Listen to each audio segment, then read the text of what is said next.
بسم اللہ الرحمن الرحیم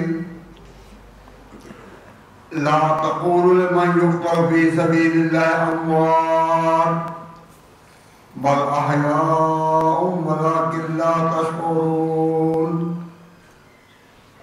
وقال النبي صلى الله عليه وسلم ما من كلب يكرم في سبيل الله إلا وجيء به يوم القيامة اللون لون بالبر وريح المسك وكما قال النبي صلى الله عليه وسلم. حضرات، علماء کرام، واجب الاحترام سامعین، دوستوں اور بھائیوں،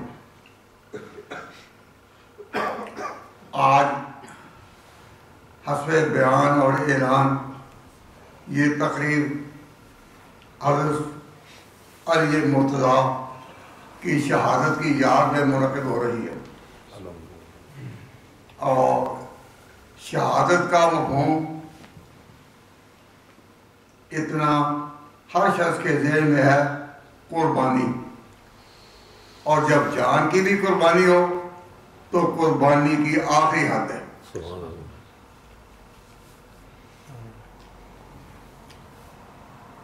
قربانی کی آخری حد ہے. سب سے پہلے آپ اپنے خیال کے مطابق یہ بات بتائیں کہ سب سے بڑی قربانی کس چیز کی ہے؟ جان. سوچیں، اپنے گرد و پیش نگاہ کریں، اپنے گزری ہوئی تاریخ پر، گزرے ہوئے دنوں پر کچھ نظر کریں اور بتائیں، سوچیں، کوئی جواب دیں کہ سب سے بڑی قربانی کس چیز کی ہے؟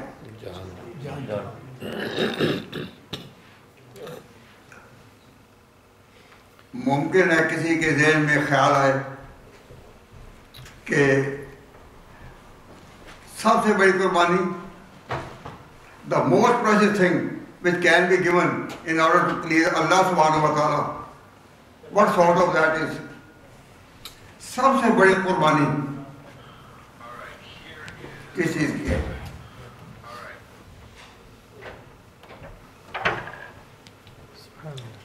جب ملک غریب ہو، وہاں غریب بستے ہوں، تو ان کے لیے سب سے بڑی قربانی کیا ہے؟ اللہ کی راہ میں پیسہ دینا. یہ بڑی کٹھن منزل ہے نا، اللہ کی راہ میں پیسہ دینا سب سے بڑی. آپ کے ذہن میں اگر یہی آیا کہ اللہ کی راہ میں پیسہ دینا سب سے بڑی قربانی ہے، تو میں کہوں گا کہ آپ جو انگلینڈ میں مقیم ہیں، جو اپنے وطنوں کو چھوڑ کر یہاں آئے، سمندروں کے پاتھروں کو عبور کر کے یہاں آئے، اور یہاں خوشحالی کی زندگی مل گئی، آرام کی زندگی مل گئی، تو یہاں پیسہ خرچ کرنا بڑی قربانی نہیں. بڑی قربانی پیسہ خرچ کرنا وہاں ہے یا غریبوں کی بستی ہو، اجڑے ہوئے دل ہو، ضرورت مندوں کی آہو پکار ہو، کھانے کو ملتا نہ ہو، تو وہاں مالی قربانی بڑی چیز ہے. لیکن آپ کے لیے بھی مالی قربانی بڑی چیز ہے نہیں. کیوں؟ اللہ تعالیٰ نے خوشحالی کی زندگی دے رکھی ہے. مجھے ایک چھوٹا سا واقعہ یاد آیا برمنگھم کا. ایک دفعہ دعوت کے کام کے لوگ، جماعت کے لوگ کوئی تبلیغ کے لیے نکلے اور ایک بڑی دکان پر پہنچے. ابھی انہوں نے کلمہ دعوت نہیں کہا تھا کہ جو بڑا دکان کا مالک تھا دور سے کہنے لگا کہ جی فرمائیے، کوئی چندہ لینا ہے تو دے دیتے ہیں. ان کے لیے کوئی بات تو سننا، باتیں سننی. میرے پاس تو مرنے کا بھی وقت نہیں. اللہ تعالیٰ نے مجھے دیا ہے, میں اللہ کی راہ میں دیتا ہوں, تو مال دینے کو تیار ہو گیا. جماعت والے کہنے لگے ہم مال لینے نہیں آئے, نہ چندہ مانگنا ہمارا کام ہے.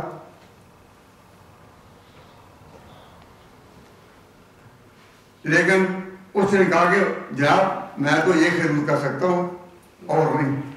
تو اس ملک میں بڑی چھوٹی قربانی ہے مال دینا.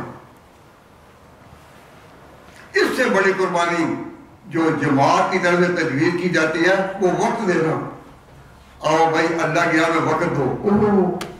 ہم وقت دیں, بڑی مشکل ہے. آپ کا دل تصدیق کرے گا جو میں عرض کر رہا ہوں کہ پہلا مرحلہ قربانی کا یہاں مال دینا, اس سے بڑا مرحلہ یہ ہے کہ وقت دینا. Am I right? Are you with me on this issue? What is the most precious thing in those countries that will give some wealth in order to please Allah subhanahu wa ta'ala. تو سب سے بڑی قربانی وہاں اور ہے, اور بات یہاں کی کر رہے ہیں. تو یہاں سب سے بڑی قربانی نہیں, ابتدائی قربانی مال کی, اور اس سے بڑی قربانی وقت کی. جو تبلیغ میں نکلتے ہیں وہ وقت کام میں لگاتے ہیں, اور وقت لگانا, دکان سے فارغ ہونا, گھر کے کاروبار سے فارغ ہونا اور وقت دینا, یہ بڑی ہے. تو پہلی قربانی ہے مال کی, چھوٹی ہے یہاں, اور وقت کی قربانی اس سے بڑی ہے. آپ نے کہا کہ میں ٹھیک کہہ رہا ہوں. میں اب آج پوچھتا ہوں کہ اس سے اوپر بھی کوئی قربانی ہے؟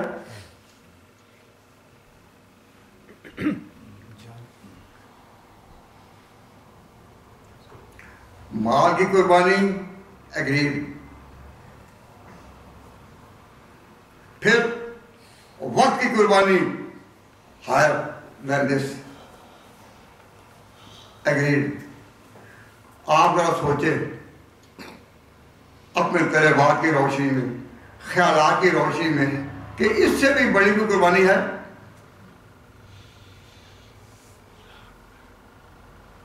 اللہ تعالیٰ نے یہ موقع دیا ہے آج علی مرتضیٰ کے شہادت کے بعد میں ایک بات عرض کرنے کی. تو میں اس طرح توجہ دلانا چاہتا ہوں کہ یہ ترتیب sequence of the position, different position. First position کس کی؟ مال کی قربانی. اس سے اوپر وقت کی قربانی. اس سے اوپر کی کوئی قربانی بتاؤ.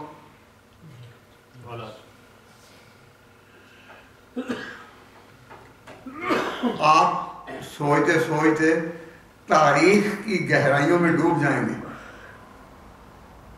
لیکن اس کا جواب ڈائریکٹلی براہ راست نہیں آ سکے گا. تاہم I call your attention to this point. اس سے زیادہ ہائر اسٹینڈرڈ اور ہائر مقام کیا ہوگا؟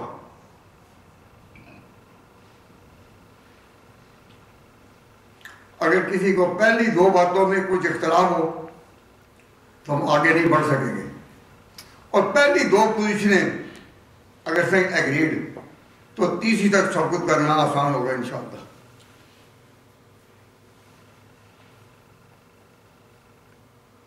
میں اس پر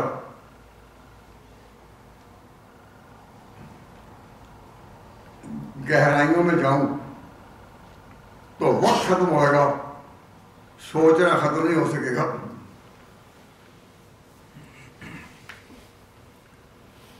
لیکن میں اگر بات بغیر تمہید کے, بغیر دلائل کے ویسے کہہ دوں تو آپ سمجھ تو جائیں گے لیکن جلدی ہاں نہیں کریں گے. سمجھ جائیں گے پر جلدی نہیں کہاں کریں گے. کہہ دوں بڑی آسان سی چیز ہے, بالکل آسان.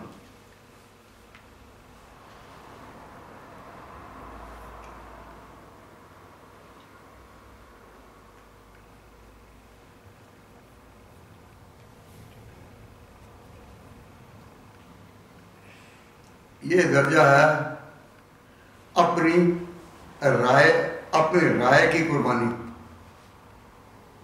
رائے کی قربانی, جو خیال آ رہا ہے اس پر ایک رائے قائم ہوتی ہے. کہتے ہیں آئی کنسیڈر یا آئی تھنک, آئی اوپائن. ایسے موقعوں پر کہہ دیتے ہیں کہ میرا خیال ہے. تو اب خیال جس کے منہ سے نکلے, خیال جس کے منہ سے نکلے اس کو کوئی کاٹے, اس کو اتنی بری بات لگتی ہے, بری بات کہ میں بات کر رہا ہوں تو یہ کاٹ دیں. کیوں؟ اس سے میں جو ہے انسان کے اندر میں وہ ذبح ہوئی. تو میں تو ہمارے تمام چاروں چھیتروں کے بزرگ, قادری ہوں, چشتی ہوں, سہروردی ہوں, نقشبندی ہوں, چاروں بزرگ اس پر یہ کہتے ہیں, چاروں بزرگ, کہ میں کی قربانی جس نے کر دی اور جس نے اپنی رائے کی قربانی کر دی وہ قربانی کے انتہائی مقام پر پہنچ گیا. حضور اکرم صلی اللہ علیہ وسلم قیامت کی علامات میں سے, قیامت کہتے ہیں قائم شرار الناس پر ہوگی. قیامت کہتے ہیں قائم شرار الناس پر ہوگی کہ بہت برے لوگ رہ جائیں گے جن پر قیامت واقع ہوگی. تو ان قیامت کی علامات میں سے فرمایا آ جاؤ کل ذی رائے رایا, کہ ہر شخص جو ہے وہ کہے گا میری رائے, میری رائے. ہم کئی درس بھی دے رہے ہوں اور کوئی بات بھی کر رہے ہوں تو سامعین کے ذہنوں میں جو بات آئے, اگر کسی کی بات کو ٹھکرا دیں یا توجہ ہی نہ دے, بڑا غصہ کرے گا, ہے میری آنا میں جو کہ میں اور تو نے میری آنا مار دی. قیامت کی علامات میں سے یہ ہے کہ ہر شخص کو کہے گا کہ آ جاؤ کل ذی رائے رایا, ہر شخص رائے والا میری رائے, میری رائے. تو اس کو مارنا یہ انتہائی مقام ہے قربانی کا, اپنی رائے کو مارنا.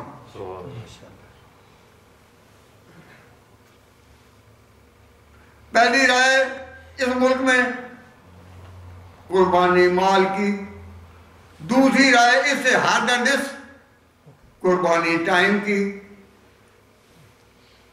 اس سے بڑی قربانی میں کی, جس نے اپنی میں کو مار دیا, اپنی میں کو ذبح کر دیا, سب کچھ پا دیا. اور جس کو میں کو ذبح کرنا نہیں آتا, یہ درویش نقشبندی سلسلے کے اور باقی سارے سلاسل کے, وہ یہی منواتے ہیں کہ اے اللہ کی تلاش کرنے والوں, اللہ کو ڈھونڈنے والوں, اللہ کا ذکر کرنے والوں, اپنی میں کو مارنا سیکھو. جس نے میں کو مارا انتہائی نقطے پر پہنچ گیا. بڑے بڑے نیک لوگوں کی مدد میں جب دماغ میں یہ بات آتی ہے تو وہ کہتے ہیں میری سنو تو صحیح بات, جو آپ اپنی بات کر رہے ہیں میری تو سنو. اور کسی کی بات نہ مانی جائے کہتا ہے کہ اس نے تو میری بڑی انسلٹ کر دی, یہ بات ٹھیک ہے یا نہیں؟ کہ جی اب صاحب میں مارنا بڑا مشکل ہے, بڑا ہی مشکل کام ہے. اور جسے میں مار لی, آج علی مرتضیٰ کے ذکر میں میں آپ کی توجہ سے دلاؤں گا کہ ہم یہ کہتے تو ہیں کہ علی مرتضیٰ کی شہادت کا بیان کرنے کے لیے ہم یہاں جمع ہیں یا سننے کے لیے. تو میں نے یہ جو 3 قربانیاں آپ کے سامنے رکھی ہے نا, اس میں بڑی قربانی کیا ہے؟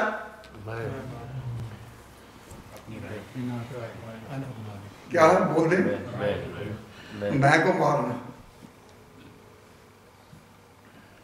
اب اس پر پہنچنے کے لیے کہ میں کس طرح ماری جاتی ہے، میرے سامنے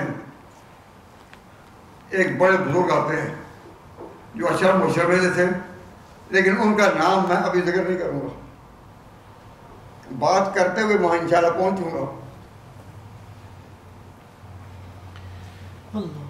نبی پاک صلی اللہ علیہ وسلم نے نبی پاک صلی اللہ علیہ وسلم نے 10 انسانوں کو، 10 مسلمانوں کو، 10 مومنین کو دنیا میں خبر دی تھی کہ تم جنت میں، تم جنت میں، تم جنت میں، تم جنت میں، تم جنت میں، تم جنت میں، تم جنت میں، تم جنت میں۔ کس قدر مبارک وہ لوگ تھے کہ پیغمبر کی زبان سے یہیں وہ جنت کا پیغام سن گئے۔ ان کو کہتے ہیں عشرہ، 10، اور مبشرہ جن کو بشارت دی گئی جنتی ہونے کی۔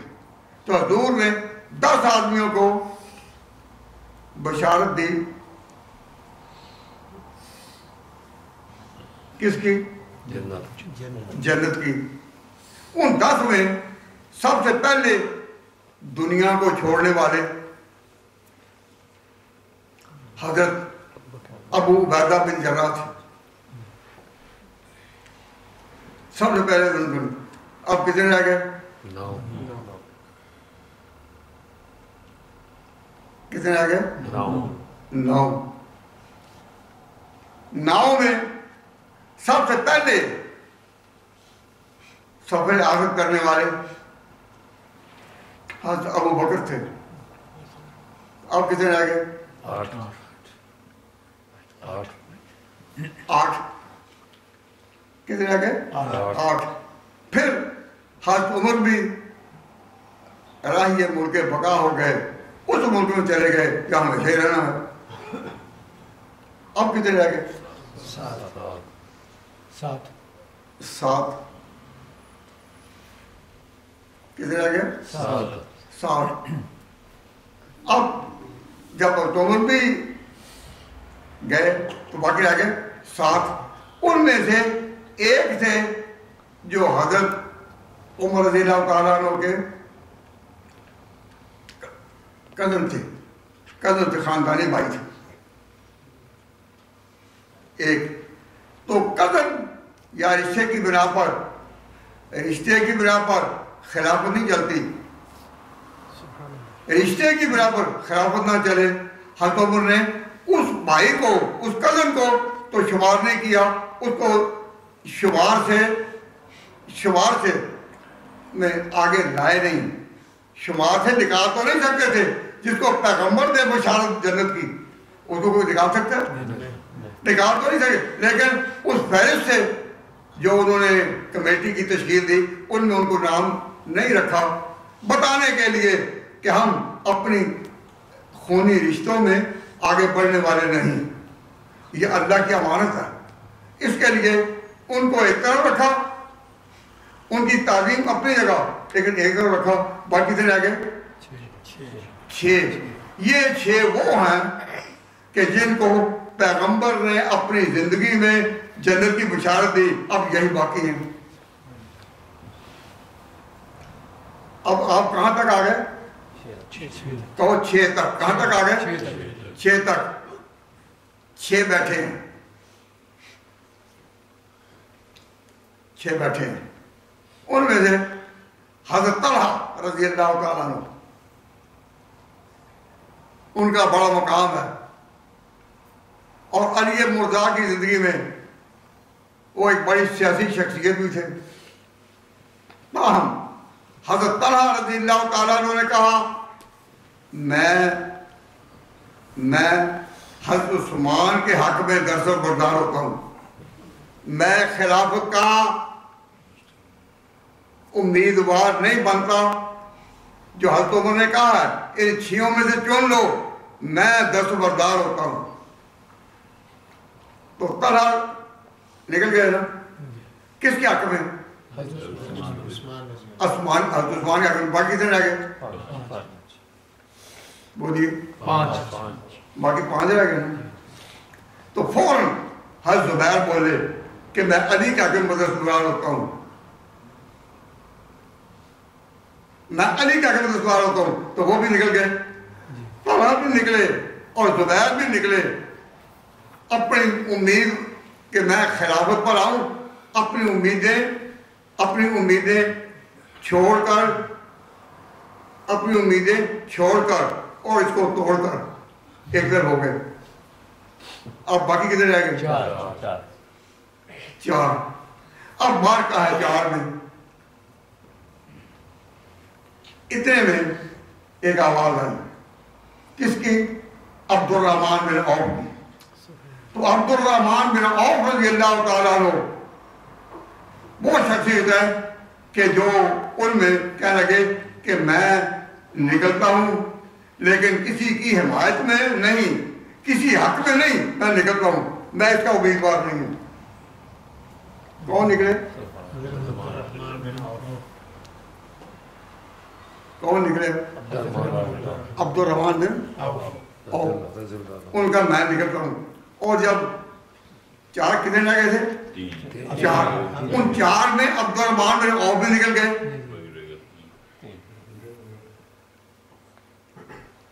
باقی کتنے رہ گئے؟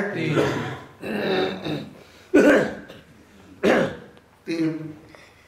اب بیٹھے ہیں ان میں. آخر تک عبد الرحمن بن عوف کے بارے میں ایک بات سمجھ لیں. عبد الرحمن بن عوف کون ہے؟ عبد الرحمن بن عوف کون ہے؟ عبد الرحمن بن عوف وہ ہیں کہ جن کے پیچھے حضور صلی اللہ علیہ وسلم نے اپنی نماز پڑھی. ایک سفر میں آپ گئے تھے, پیچھے عبد الرحمن بن عوف کو امام نماز مقرر کر گئے. جب حضور واپس آئے تو نماز کھڑی تھی. آپ جلدی میں نماز میں شامل ہوئے اور نماز پڑھی. کس کے پیچھے؟ عبد الرحمن بن عوف کے پیچھے. تو حضرت عبد الرحمن بن عوف وہ بزرگ ہیں کہ حضور نے ابو بکر کے سوا اگر کسی کے پیچھے نماز پڑھی تو عبد الرحمن بن عوف کی.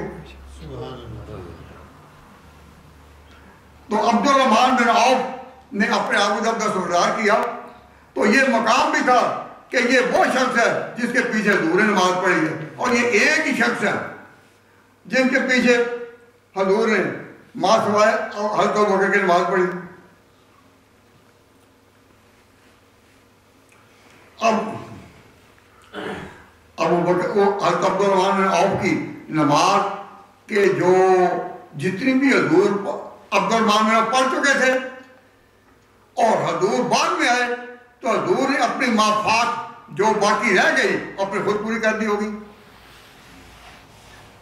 تو جس کی پیغمبر کی نماز میں جس نے شیئر کیا اس سے زیادہ کوئی مقبول دعوت, اس کے سے زیادہ کوئی صداقت کی زبان ہو سکتا ہے؟ نہیں ہو سکتا. تو حضرت عبد الرحمن بن عوف نے کہا میں اپنے آپ کو تصور کرتا ہوں. اب پھر سب نے کہا کہ پھر آپ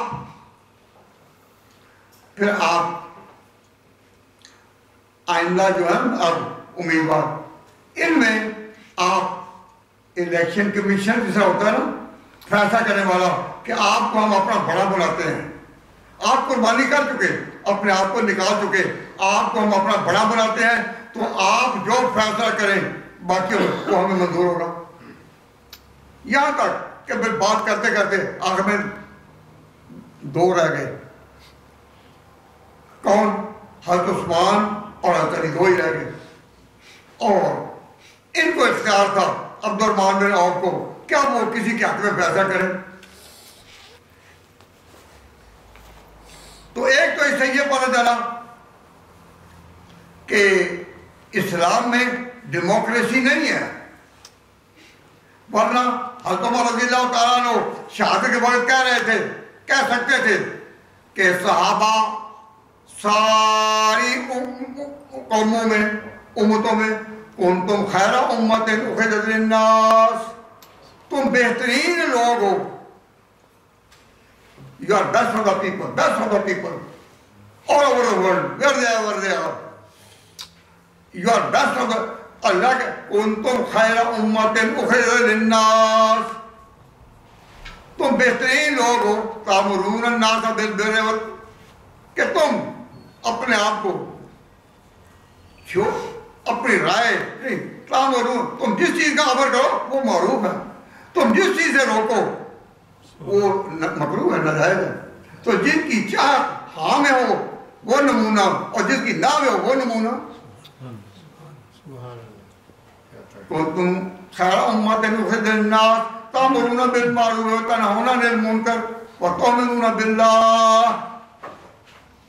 تو یہ نہیں کہا کہ تم عمل کرو وامروا بالمعروف، نہ، تأمرون خبر دی ہے، یہ جملہ خبریہ ہے. تأمرون، تم جس چیز کا امر کرو وہ معروف، تم جس چیز سے روکو وہ مکروہ. تو یہ ان کے حال کی خبر دی. تو اب اتنے نیک لوگ تھے، اگر ان کو دیا جاتا حضور کہہ دیتے کہ میں الیکشن کر لو، ان کو اگر کہہ دیا جاتا الیکشن کر لو تو وہ الیکشن کر سکتے تھے، کر سکتے تھے. لیکن الیکشن کیا ہوتا ہے؟ اپنی رائے. ووٹ کے لیے آؤ، تمہاری رائے، آپ ووٹ دیں آپ کی رائے، آپ ووٹ دیں آپ کی رائے. ووٹنگ کیا ہے؟ اپنی رائے. سب سے بڑی قربانی کیا ہے؟ اپنی رائے کی. یہ آخری مقام تھا. تو حضرت عبد الرحمن بن حضرت عمر رضی اللہ تعالیٰ عنہ نے یہ نہیں کہا کہ صحابہ تم بہترین امت ہو، اللہ نے قرآن میں کہا ہے تم اپنی رائے دے کر چن لینا. حضرت عمر نے اس کو ختم کرنے کے لیے کہا کہ میں 6 آدمیوں کی ایک کمیٹی مقرر کرتا ہوں، ان میں سے چن لینا. جب 6 کو انہوں نے چن لیا تو رائے قائم کرنا اپنی بساط کے مطابق حضرت عمر نے جمع کر کے رکھ دیا. حضرت عمر نے جو تجویز کی 6 میں سے چننا.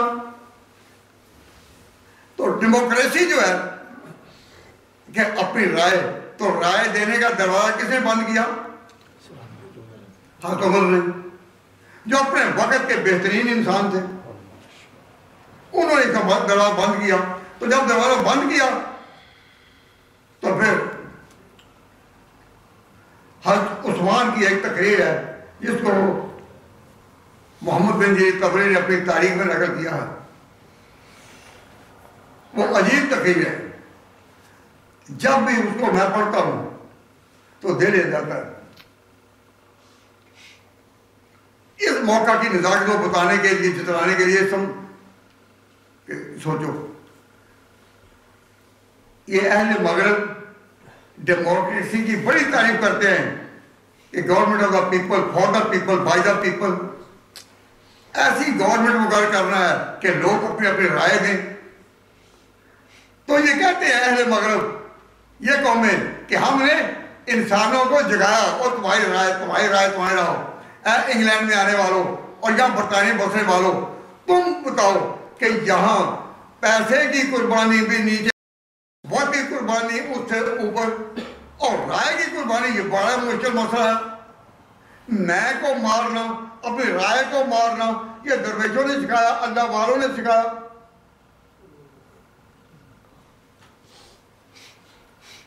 کہ میں اپنی بات میں جیتوں. مجھے یاد آ رہا ہے کہ چشتی سلسلے کے حضرت بابا فرید الدین گنج شکر،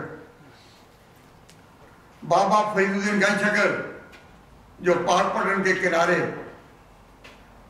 اللہ تبارک و تعالیٰ جل شانہ کی ولایت کا مزہ لے رہے ہیں پاک پٹن کے کنارے.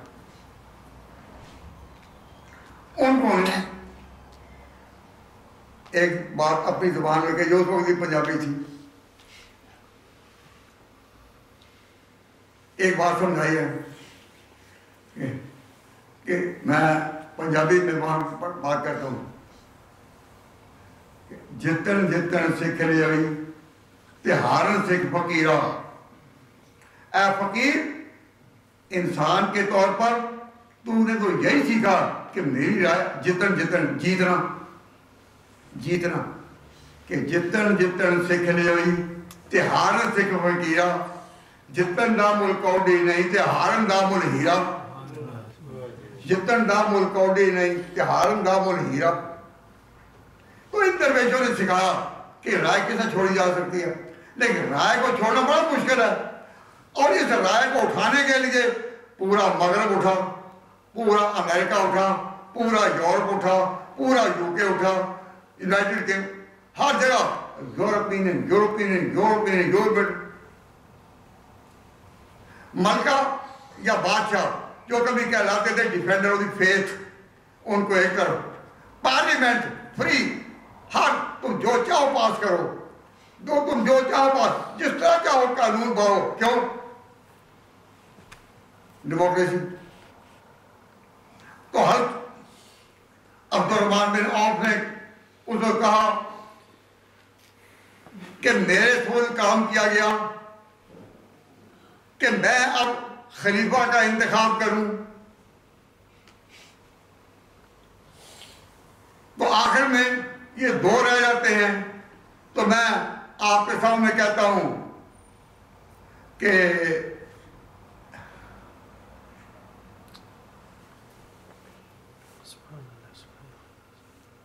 اپنے وقت کے یہ بہترین انسان تھے اس وقت تین، عبدالرحمن بن عوف، حضرت علی اور حضرت عثمان.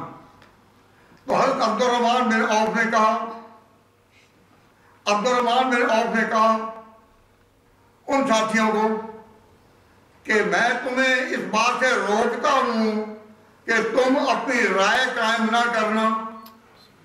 یا اللہ، ہم دو تو رہ گئے، دو ہی تو رہ گئے. ان دونوں کو بھی کہہ دیا.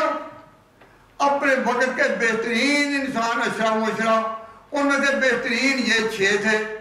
ان 6 میں 3 باقی، اور وہ کہہ رہے ہیں، وہ کیا کہہ رہے ہیں کہ تم اپنی رائے قائم نہ کرنا. اسلام کہتا ہے اجتہاد کرنا ٹھیک ہے، اجتہاد کرنا ٹھیک ہے. یہاں ذرا سا بھی کوئی مسئلہ ہو تو کہتے ہیں اجتہاد کر لو. کہتے ہیں یہ نہیں اجتہاد. لیکن اجتہاد کیا ہوتا ہے؟ اجتہاد حق ہے، لیکن ہے تو رائے نا اپنی. اجتہاد حق ہے رائے اپنی. تو حضرت عثمان رضی اللہ تعالیٰ وہ کہتے ہیں عجیب بات، وہ فرماتے ہیں کن بلغتم ما بلغتم، یہ تبریک کے الفاظ ہیں. بلغتم ما بلغتم. حضرت عبدالرحمن بن عوف نے کہا کہ میں اب کہتا ہوں کہ تم 2 جو تھے نا رہ گئے، تم نے اپنا اجتہاد نہیں کرنا. اگر چاہتے ہو کہ امت دنیا میں چھا جائے اور کامیاب رہے تو تم ایک فیصلہ کرو کہ ہم نے ابو بکر اور عمر کی پالیسی کی پابندی کرنی ہے، اپنی رائے ان کے مقابلے نہ لائیں گے. وہ دونوں مجھتے تھے علم کے اعتبار سے، حضرت عثمان اور حضرت علی. علم میں کامل، عمل میں کامل، اخلاص میں کامل، نبی کے مبشر. ان کی شان کس طرح واضح ہے. لیکن ان کو کہا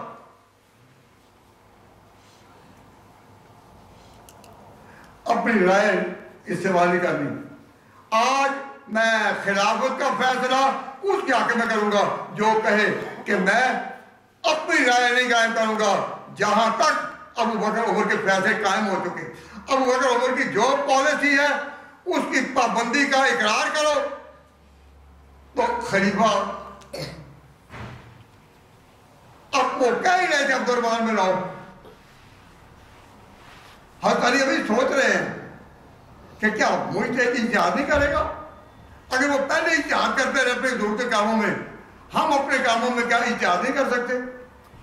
پہلے بھی سوچ رہے تھے، لیکن عبد الرحمن بن عوف نے جو آواز لگائی کہ آج ہم اس امت کے نازک ترین مرحلے پر آخری فیصلہ کریں گے کہ جب اقرار کرو کہ ابو بکر اور عمر کی پالیسی پر پابندی کی جائے گی، تمہاری اپنی رائے وائے سامنے لیکن چھوڑنا پڑے گی، ان کی پابندی کرو۔ ابھی وہ کہہ ہی رہے تھے کہ حضرت عثمان نے ہاتھ کھڑا کر دیا، میں تیار ہوں اپنی رائے چھوڑوں، میں اپنا اتحاد چھوڑوں، اپنی مرضی چھوڑوں، میں حتی الوضع اپنی طرف سے ان کی پیروی کروں گا۔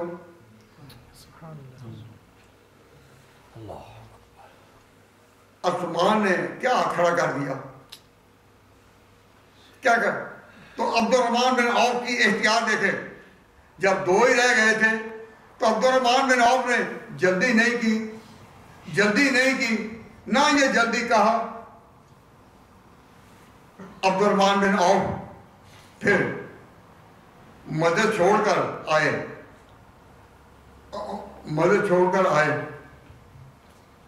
اور جہاں ام المومنین بیٹھی تھی ان سے بھی جا کر کہا کہ ہم یہ بات کرنا چاہتے ہیں، آپ ام المومنین آپ اپنی بات لائیں۔ دوسری ام المومنین کے پاس گئے، تیسری کے پاس گئے، اور ہر ایک جو ان میں تھی ان میں سے ایک کے پاس گئے، حتی نساء بھی خدورہن، پردوں میں بیٹھی تھی وہ عورتیں، ان سے بھی مشورہ کیا، اور جو مہاجرین اور انصار ان میں سے جو اونچے درجے کے لوگ تھے، ان چھ میں نہیں، ان اونچے درجے کے لوگ تھے، اپنے اپنے کمالات میں معروف تھے، اپنے اپنے کمالات میں، جن میں عبداللہ بن مسعود جیسی لوگ بھی موجود تھے، جن کے بارے میں حضور کہہ چکے تھے کہ اگر میں بغیر کسی مشورے کے امت میں کسی کو جانشین مقرر کروں تو عبداللہ بن مسعود کو کروں گا، لو کنتم مستخلفا احدا، کسی کو بھی میں مقرر کرتا بغیر مشورے کے تو عبداللہ بن مسعود کو کرتا، ابن ام عبد۔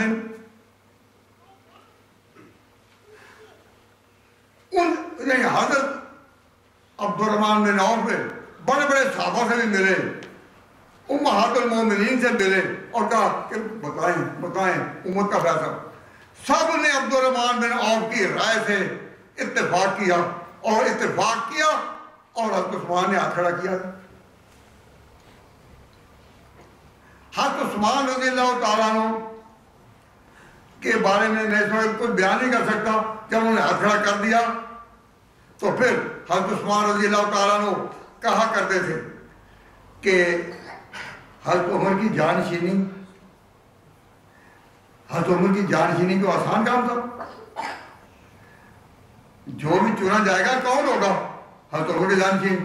حضرت عمر اس درجے کے کہ اللہ تعالیٰ نے ان کے ہاتھ پر عراق کیا، ایران کیا، بشکست عمر پوچھتے حجران اجمرا بل بعد فنا دادر گو ریشہ جمرا این ارمدر رسول خلاف علی نیس۔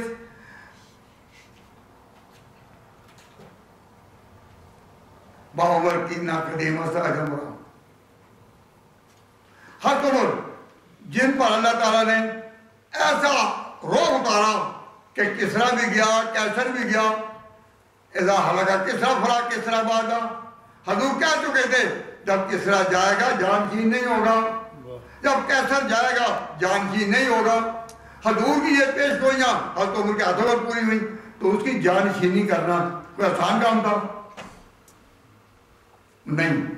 تو عثمان نے جو عہد کیا تھا کہ ہم ان کی پالیسی پر چلیں گے، تو ان کی پالیسی پر مصر جو ہے وہ فتح ہوا، کس پر؟ حضرت عثمان کے دور میں۔ ملک حبشہ پر فتح ہوئی حضرت عثمان کے دور میں۔ حضرت عثمان رضی اللہ تعالیٰ عنہ بوڑھے تو تھے اور دل ان کا جوان تھا، تو وہ ان کے خطبے میں ہے کہ بلغتم ما بلغتم، کہ اے امت محمدیہ تم جو بھی پہنچے ہو اوپر اوپر اوپر اوپر، تو گئے ہو پہلوں کی اتباع سے۔ پہلوں کی اتباع کس کی؟ ایک حضور کی، ایک ابو بکر کی اور ایک عمر کی۔ تم پہلوں کی اتباع نہ چھوڑو، اپنی قربانی کرو رائے کی. تاہم جب موقع آیا نا، یہ ابھی حافظ صاحب ممتاز صاحب بیان کر رہے تھے اور مولانا نے بھی بیان کیا، اور یہ باتیں بہت ہی آ چکی، تو میں ان کو دہرانا نہیں چاہتا. انہوں نے جو بیان کیا اس کی تائید کرتے ہوئے میں کچھ تھوڑی سی بات آگے کروں گا کہ بھائی حضرت عمر رضی اللہ تعالیٰ عنہ کے بارے میں ایک بات محققین نے جو لوگ علم کی گہرائی میں بہت گہرے گئے، انہوں نے خلاصے کے طور کہا ہے کہ حضرت عمر رضی اللہ تعالیٰ عنہ وہ شخصیت تھے کہ انہوں نے جس دانے پر ہاتھ ڈالا، نہیں سنو جی حضرت عمر رضی اللہ تعالیٰ عنہ نے جس دانے پر بھی ہاتھ ڈالا ایسا بر محل ڈالا کہ اس سے بہترین ہاتھ پڑ نہیں سکتا کسی پر. جہاں بھی حضرت عمر کا ہاتھ پڑ گیا اس سے بہتر کسی پر. اب حضرت عمر کے انتخاب میں ان کے چنے میں سے کتنے رہ گئے تھے؟ حضرت عمر کے انتخاب میں ان چھوں میں کتنے رہ گئے تھے؟ 2. تو 2 میں حضرت عثمان تو ہو ہی گئے نا آگے. اب حضرت عثمان اگر خلیفہ ہو تو باقی کون رہ جاتا ہے؟ حضرت عثمان اگر خلیفہ ہو جائیں تو باقی کون رہ گیا؟ وہ ایک ہی رہ گیا نا، ایک ہی رہ گیا. کون؟ حضرت علی. تو جب حضرت عثمان شہید ہوئے تو حضرت عمر کا ہاتھ جن پر پڑ گیا ان میں سے ایک ہی باقی تھا، اس لیے اب علی کا موقع ہے. تو علی کو کہا جائے گا کہ یہ حقیقت میں انتخاب عمر کا ہی تھا. حضرت عمر کے انتخاب میں 2 ہی تو رہ گئے تھے. حضرت عثمان پہلے ہو گئے اور بعد میں تو ایک ہی رہ گیا تھا. تو وہ کون؟ علی. آج علی کی یاد میں ہم یہاں جمع ہیں. تو پھر علی کی خلافت کا، حضرت علی کے اس مقام پر آنے کا ہم آغاز کہاں سے کریں گے؟ کہ حضرت عمر کا انتخاب ہے. اس سے بڑی شان کیا ہوگی؟ علی حضرت عمر کا انتخاب ہے. اب اگر امت اور کسی کو چنے، یعنی علی کی حضرت عثمان کی شہادت کے بعد امت اگر اور کسی کو خلیفہ چن لے، جیسا کہ جنگ صفین کے نتیجہ میں ہوا تھا کہ نہ علی خلیفہ ہو نہ امیر معاویہ، اور کسی کو چنو. اگر اور کوئی چنا جائے تو وہ انتخاب تو ان کا ہوگا نا، عمر کا تو نہیں ہوگا. اب عمر کر چکے تھے، ان کا ہاتھ پڑ چکا تھا آخری نمبر پر علی پر. اب علی کا ہونا ہی ضروری تھا. حالات کچھ بھی ہوئے لیکن علی کا ہونا ہی ضروری تھا. حضرت عثمان کو جن حالات میں شہید کیا گیا وہ ایک بغاوت تھی. اب بغاوت ختم ہونے کے بعد باغیوں نے سوچا کہ اگر ہم اپنے میں سے کسی کو بھی سربراہ بنائیں تو قوم نہیں مانے گی، ساری پبلک جو ہے انکار کرے گی جب تک کہ اصحاب رسول آگے نہ ہوں. ہم کامیاب تبھی ہو سکتے ہیں کہ صحابہ رسول کو آگے کرو اور پھر قوت اپنی ساتھ رکھو. انہوں نے حضرت علی کو پکڑ لیا اور کہا کہ آئیں ہم آپ کے ہاتھ پر بیعت کرتے ہیں. حضرت علی دیکھ رہے تھے کہ انہوں نے کیا کیا، یہ باغی ہیں، تو کہا نہیں. آج وہ سکیڑ رہے تھے لیکن ان کا نہیں، آپ ہاتھ آگے کریں. تو حضرت علی کے خطبوں میں جو نازل البلاغت میں ہیں ایسے خطبے ملتے ہیں کہ مجھے وہ وقت یاد ہے کہ بسط تم یدی فقبض کو، تم میرے ہاتھوں کو کھینچ رہے تھے بیعت کے لیے اور میں اس کو روک رہا تھا. تم نے جو کیا عثمان کے ساتھ میں ہاتھ کو روک رہا تھا. لیکن جب حضرت علی نے سوچا کہ عمر نے جن کو انتخاب کیا ان میں میں ہی باقی ہوں، انہوں نے پھر خلافت قبول کر لی. ان کی جو بیعت کی حضرت علی کی صحابہ نے بھی کی جو مدینہ میں تھے، اور باغیوں نے بھی کر دی۔ اب باغی اس طرح ساتھ شامل ہو گئے کہ علیحدہ نہیں ہوتے، اور انہوں نے دھمکی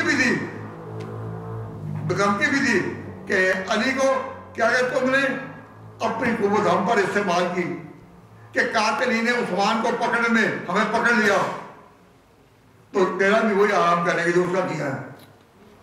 اب حضرت علی رضی اللہ تعالیٰ عنہ کے لیے پھر اب یہ بات کرنے کا کوئی اور موقع نہیں تھا کہ وہ انکار کریں، انہوں نے قبول کر لیا۔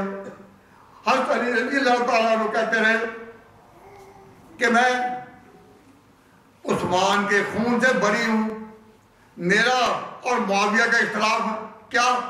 معاویہ نے یہ نہیں کہا اے علی تو خلیفہ نہیں ہو، میں تجھے خلیفہ نہیں مانتا۔ میں نے تجسس کیا تاریخ میں کہ کہیں کوئی ایسی روایت ہے کہ معاویہ نے کہا ہو کہ میں آپ کو نہیں مانتا۔ حضرت معاویہ کے الفاظ یاد رکھو، حضرت معاویہ کے الفاظ جن کا ترجمہ یہ ہے، میں اس وقت تک علی کو خلیفہ نہیں مانتا جب تک کہ قاتلین عثمان پر وہ گرفت نہ کریں، جب تک قاتلین عثمان پر وہ گرفت نہ کریں میں ان کو خلیفہ نہیں مانتا۔ تو انہوں نے یہ نہیں کہا کہ یہ خلافت کے لائق نہیں، کیوں؟ عمر کا انتخاب تھا، ان کو پتہ ہے حضرت علی ان چھیوں میں تھے کہ حضرت عمر کا انتخاب ہے۔ اب امیر معاویہ نے تھرو آؤٹ یہ کبھی نہیں کہا کہ یہ خلافت کے لائق نہیں، انہوں نے کہا کہ میں اس وقت تک ان کی بیعت نہیں کرتا جب تک وہ قاتلین عثمان کو گرفتار نہ کریں۔ تو پوچھا کہ پھر آپ کی اپنی پوزیشن کیا ہے؟ What is your position in this position? In these aspects, what is your position? آپ کیا ہیں؟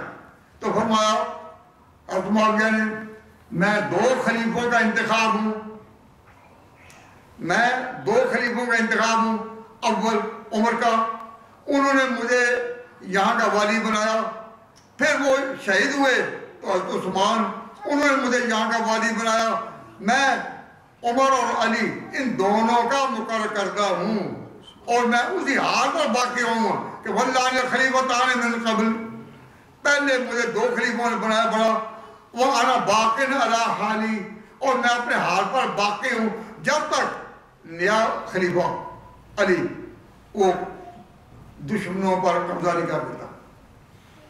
تو امیر معاویہ نے حضرت علی رضی اللہ تعالیٰ عنہ پر چڑھائی نہیں کی، نہ حملہ کیا، نہ ابتدا کی۔ یہ جنگ صفین واقع ہوئی، اس کی پہل امیر معاویہ نہیں کی۔ حضرت معاویہ ہر وقت ہر لمحہ بچنا چاہتے تھے اس سے کہ خانہ جنگی نہ ہو، معاویہ نہیں۔ حضرت علی نے کہا میں تو خلیفہ ہوں، میں حکم دیتا ہوں چڑھائی کرو۔ حضرت علی مرضا کو مشورہ دیا صحابہ نے کہ آپ یہ نہ کریں، تو فرمایا پھر میں کروں کیا، میں کروں کیا؟ تو حضرت علی رضی اللہ تعالیٰ عنہ نے ان کی بات نہ مانی اور امیر معاویہ پر حملہ کر دیا۔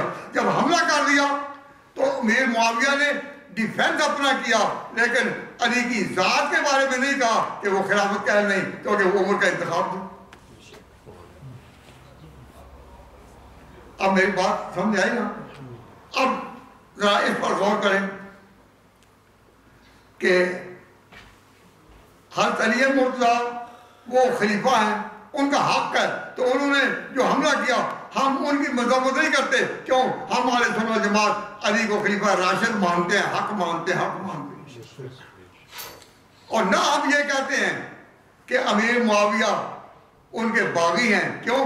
باغی وہ ہوتا ہے جو اس کا انکار کرے۔ انہوں نے انکار نہیں کیا، انتظار کیا کہ ان کے دشمنوں پر، ان کے قاتلوں پر ہاتھ ڈالو۔ یہ بات سمجھ آ گئی نا؟ اب میں اس طرح بات کی آپ کی توجہ دلانا چاہتا ہوں کہ فرمایا حضرت عثمان نے اے مسلمانوں بلغتم ما بلغتم، تم پہنچے ہو جہاں بھی پہنچے ہو بالاقتداء، پہلوں کو ماننے سے۔ اب یہاں بھی اس مسجد ختم نبوت میں علی مرتضیٰ کو خراج عقیدت پیش کیا جا رہا ہے تو میں یہاں بھی یہی کہتا ہوں، اس طرح توجہ دلاتا ہوں کہ ہمیں حضرت علی رضی اللہ تعالیٰ عنہ کے، حضرت علی مرتضیٰ کے خون کے قطرے اس بات پر لگا گئے کہ تم نے بات کرنی ہے انصاف کی. حضرت علی مرتضیٰ کے خون کے قطرے بھی گواہی دے گئے کہ بات کرو انصاف کی. اب حضرت علی نے انصاف کی کیا بات کی، میں اسے ایک حوالے کے ساتھ پیش کر کے بات ختم کروں گا، بات لمبی ہو گئی.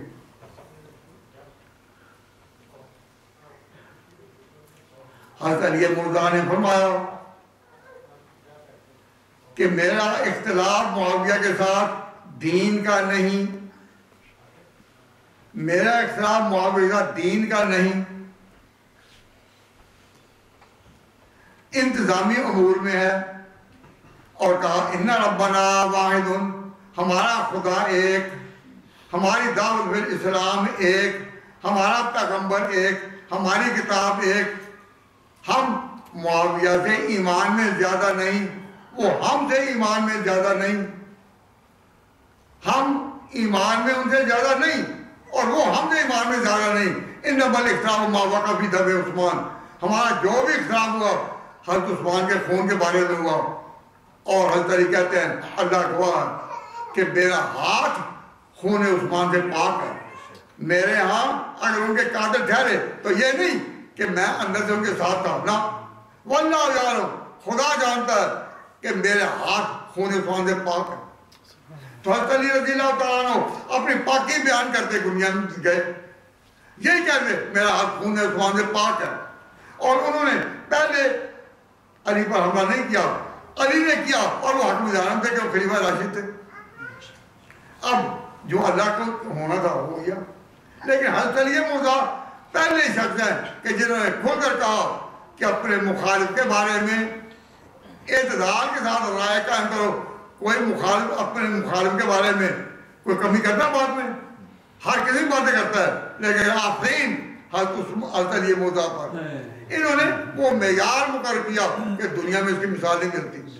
فرمایا الامر واحد، اردو میں کیا ترجمہ ہے اس کا؟ الامر واحد، الامر واحد، ہمارا دین ایک، دین ایک. تو جو لوگ کہتے ہیں کہ جی حضرت علی اور ابو خلفائے راشدین ان میں اختلاف کا بنیادی دین کا، نہ، حضرت علی کہتے نہیں الامر واحد، بات ایک ہے، ایک ہے، ایک ہے، دین کا اختلاف نہیں. ہمارا رب بھی ایک، دعوت الاسلام بھی ایک، کتاب بھی ایک، نبی کی ایک. جو کچھ ہوا اختلاف اور خون عثمان کے بارے میں، اور خدا جانتا ہے کہ میں اسے بری ہوں. اور آخری وقت میں مخالفت میں طلحہ بھی ان کے مقابلے سے نکل گئے، زبیر بھی ان کے مقابلے سے نکل گئے. تو یہ دونوں جو تھے چونکہ ان پر پیش گوئیاں تھی پیغمبر کی کہ یہ بھی مبشر بالجنہ ہے، وہ جنت میں مقام پا گئے. اب صحابہ کے اختلافات کو، ان باتوں کو اچھالنا، مسلمانوں میں یہ غلط فہمی پیدا کرنا ہے کہ تم اپنی رائے قائم کرو، رائے قائم کرو، رائے قائم کرو. تو رائے کی قربانی سب سے بڑی قربانی. تو رائے قربان کرنی اپنی کس نے سکھایا؟ قاضی نور اللہ شوستری جو جہانگیر کے زمانے میں ہندوستان میں آیا، وہ اپنی کتاب مجالس المومنین میں لکھتا ہے کہ علی مرتضیٰ نے اپنی خلافت میں کوئی ایسا کام نہیں کیا کہ جو ابو بکر اور عمر کی پالیسی کے خلاف ہو، بلکہ حضرت عثمان کی پالیسی کے بھی خلاف ہو، کوئی نہیں کیا. مثلا تراویح مسجد میں پورا مہینہ پڑھی جائے، یہ کام کیا تھا قائم حضرت عمر نے. حضور نے 3 رات سے پڑھی، حضور نے صرف 3 رات پڑھی، پورا مہینہ نہیں. تو پورا مہینہ کس نے قائم کی؟ حضرت عمر نے. حضرت علی نے بھی اپنے وقت میں اس کو قائم رکھا، پورا مہینہ تراویح ہوتی رہی. جمعہ کی اذانیں کتنی ہوتی ہیں بھائی؟ جمعہ میں اذانیں کتنی ہوتی ہیں؟ 2. ایک پہلے ہوتی ہے، ایک بہر جلیل خطیب. ایک ہوتے ہیں خطیب کے سامنے. تو جمعہ کی اذانیں کتنی ہیں؟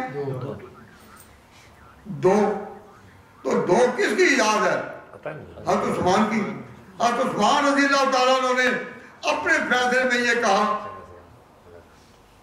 کہ پہلے مسلمان اتنی بڑی آبادی میں نہ تھے, اب بڑی آبادی ہو گئی. تو مسئلہ یہ ہے کہ جب اذان دی جائے اس کے بعد کاروبار حرام ہو جاتا ہے.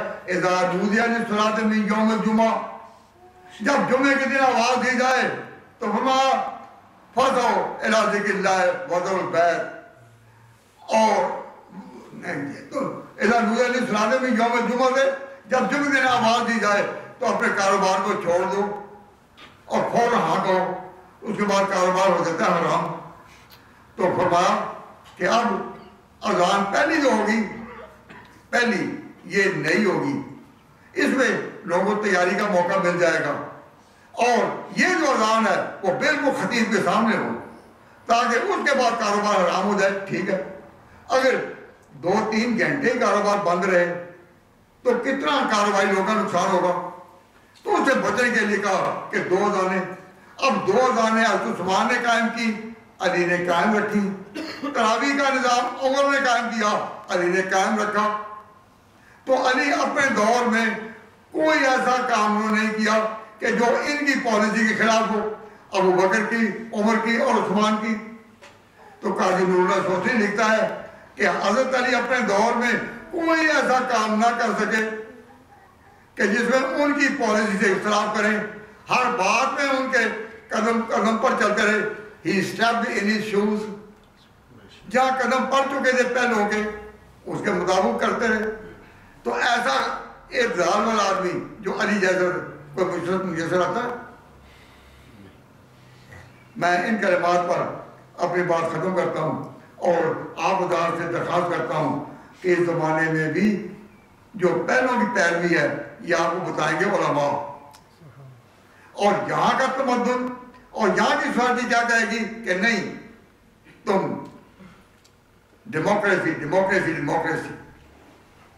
اس سے جتنا بچو, اس سے جتنا بچو تم اسلام کے قریب ہوگے.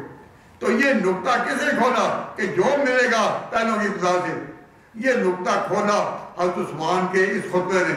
بلغتم ما بلغتم, یہ میرا ایک چارٹ ہے, اس وقت تو ہمارے پاس نہیں, اس کا نام ہے شجرہ مودت.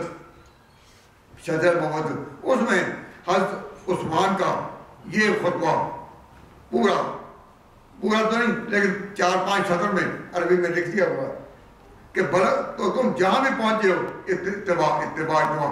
علماء جہاں بھی ہیں اہل سنت علماء وہ اپنی مسجدوں میں, اپنے درسوں میں, اپنے وعدوں میں اور خطبوں میں یہی کہتے ہیں نا کہ پہلوں کی پسند پہلوں کی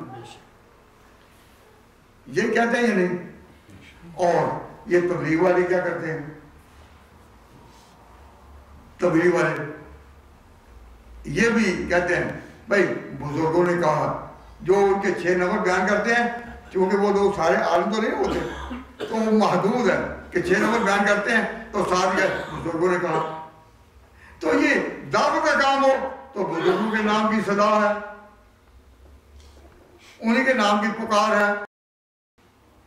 اور اگر علماء کے خطبے ہوں تو بھی انہی کے نام کی صدا ہے کہ وہ کہتے ہیں کہ نئی بات ہے بچو جمعہ خطبوں میں کلو بدعۃ ضلالہ وکل ضلالۃ فی النار. یہ جمعہ خطبے میں پڑھ جاتا ہے یا نہیں کہ ہر نئی بات غلط ہے اور ہر نئی بات فی النار. ہم اس کا جو بھی بیان ہوا حق کا کلمہ اس کا ثواب پہنچاتے ہیں حضرت علی مرتضیٰ کی روح مقدسہ کو کہ جس کے صدقے یہ باتیں کرنے کا موقع ملا. میں مولانا اکرم صاحب کا شکر گزار ہوں کہ انہوں نے آپ حضرات کو جمع کیا اور یہ دین کی باتیں ہو گئی. اور اس پر آپ غور کریں تو آپ بھی اسی لائن میں ہوں گے کہ پہلوں کی مانو پہلوں کی مانو پہلوں کی مانو. یہ کون ہے جو لوگ کہتے ہیں کہ پہلوں کی نہ مانو؟ وہ کہتے ہیں تقلید جائز نہیں, تقلید جائز نہیں. بھئی تم کون ہو خیر مقلد؟ ہم یہ نہیں کہتے. ہم اس بات میں نہیں پڑھتے. ہم یہ کہتے ہیں اے اللہ ہمیں ان لوگوں پر چلا جس پر پہلے چل چکے. ہم ہر نماز میں کہتے ہیں اہدنا الصراط المستقیم، اے اللہ ان کی راہ پر چلا، صراط الذین انعمت علیہم، جس پر پہلے لوگ چل چکے، پہلے چل چکے. اہدنا الصراط المستقیم صراط الذین انعمت علیہم، وہ ان لوگوں کی راہ جن پر تیرا انعام برسا، جن پر تیرا انعام اترا. صراط الذین انعمت علیہم وہ کون تھے؟ غیر المغضوب علیہم ولا الضالین، نہ وہ تھے جن پر خدا کا غضب بھڑکا اور نہ وہ تھے جو کہ رستے سے مسلڈ گمراہ ہوئے. اللہ تعالیٰ ان دونوں سے، جن پر خدا کا غضب بھڑکا ان سے بھی بچائے اور جو مسلڈ ہوئے ان سے بھی بچائے. اور صراط مستقیم، اور صراط مستقیم کیا ہے؟ صراط مستقیم کیا ہے؟ صراط مستقیم یہی ہے، صراط مستقیم یہی ہے کہ تم، صراط مستقیم یہی ہے کہ اللہ کی طرف تم لوٹو. کن کی بات پر؟ بزرگوں کی اتباع سے، بزرگوں کی اتباع سے. وما علینا الا البلاغ. آپ دعا کرتے ہیں، کر دیں. ربنا تقبل منا انك انت السميع العليم وتب علينا انك انت التواب الرحيم. اے پروردگار، سامعین کے سامنے جس طرح تو نے مالی قربانی آسان کر دی، اے اللہ وقتی قربانی کی بھی ان کو ہمت دے، اور دعوت کام میں جو وقتی قربانی کے لیے کہتے ہیں ان کے بھی ساتھ نصرت قرض کرنے کی توفیق عطا فرما، اور اس سے بڑھ کر اپنی رائے چھوڑنے کی ہمت عطا فرما کہ ہم غیر مقلد نہ بنے، پہلوں کی تقلید کریں، پہلوں کی تقلید کریں، اور اللہ تعالیٰ سے صراط مستقیم مانگیں. اللہ تعالیٰ سے صراط مستقیم مانگیں. اذا قلتم فاعدلوا ولو كان ذا قربى وبعهد الله اوفوا ذلكم وصاكم به لعلكم تذكرون وان هذا صراطي مستقيما ان هذا صراطي مستقيما فاتبعوه ولا تتبعوا السبل فتفرق بكم عن سبيله. وصلی اللہ تعالی علی خیر خلقہ محمد و آلہ و صحبہ اجمعین برحمتک یا ارحم الراحمین.